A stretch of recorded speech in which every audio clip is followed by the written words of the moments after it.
नमस्कार भक्तजनों, भगवान भोलेनाथ की कृपा आप सब पर सदैव बनी रहे। आइए आज हम सावन मास महात्म्य कथा के 12वें अध्याय को सुनते हैं। चैनल पर नए हैं तो चैनल को सब्सक्राइब जरूर कर लें और बेल आइकन दबाना बिल्कुल ना भूलें। सावन मास महात्म्य के 12वें अध्याय में हम स्वर्ण गौरी व्रत का वर्णन तथा व्रत कथा को सुनेंगे। ओम नमः शिवाय।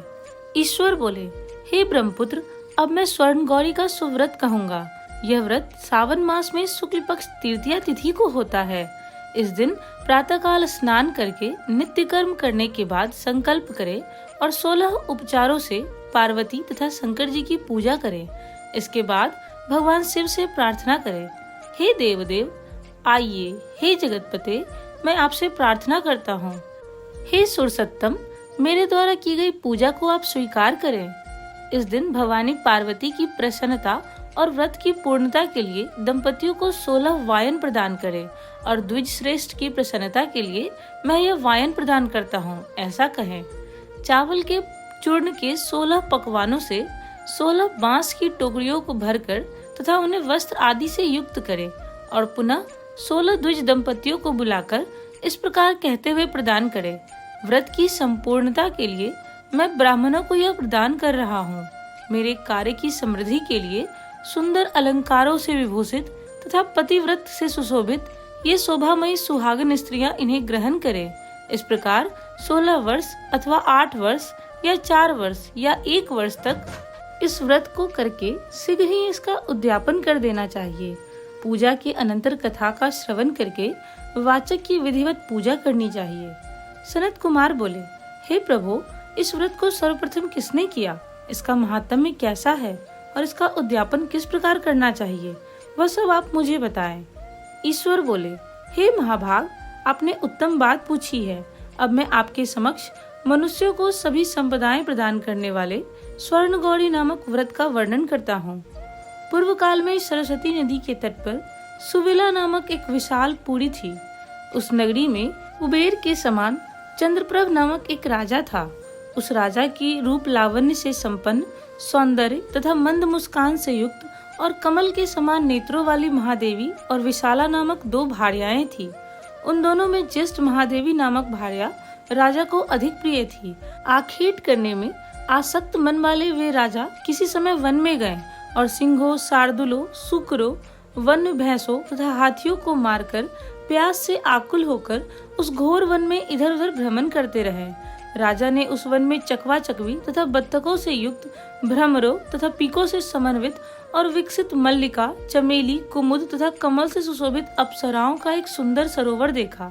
उस सरोवर के तट पर आकर उसका जल पीकर राजा ने भक्ति पूर्वक गौरी का पूजन करती हुई अप्सराओं को देखा। तब कमल के समान नेत्रों वाले राजा ने उनसे पूछा, आप लोग यह क्या कर रही हैं? इस पर उन सबने कहा, हम लोग स्वर्ण गौरी नामक उत्तम व्रत कर रही हैं।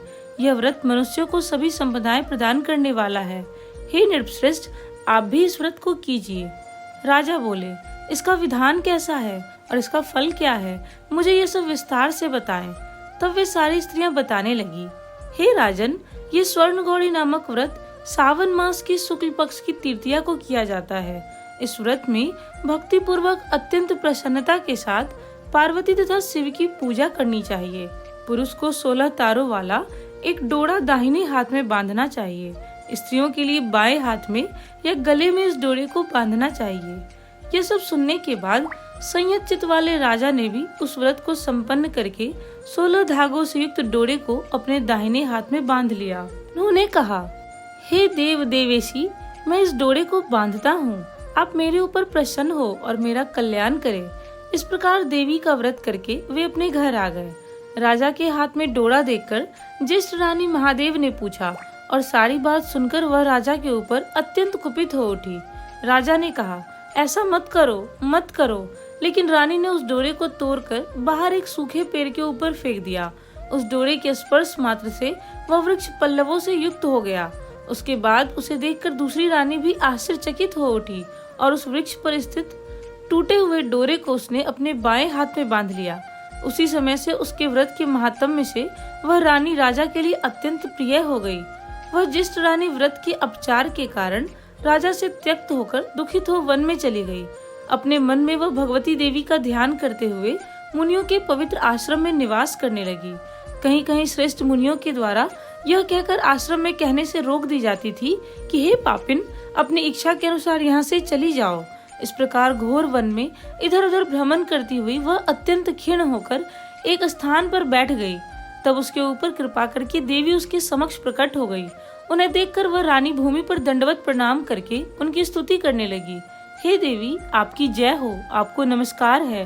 हे भक्तों को वर देने वाली, आपकी जय हो। शंकर के वाम भाग में विराजने वाली, आपकी जय हो।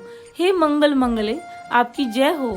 तब देवी की भक्ति के द्वारा वरदान प्राप्त करके और उन गौड़ी की अर्चना करके उसने जो व्रत किया, उसके प्रभाव से रानी के पति उसे घर ले आए।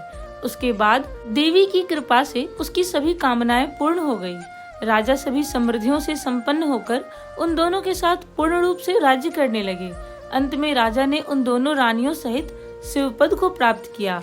जो स्वर्ण गौड़ी के इस उत्तम व्रत को करता है, वह मेरा तथा गौड़ी का अत्यंत प्रिय होता है और विपुल लक्ष्मी प्राप्त करके तथा भूलोक में शत्रु समूह को पराजित कर शिवजी के विशुद्ध लोक को जाता है।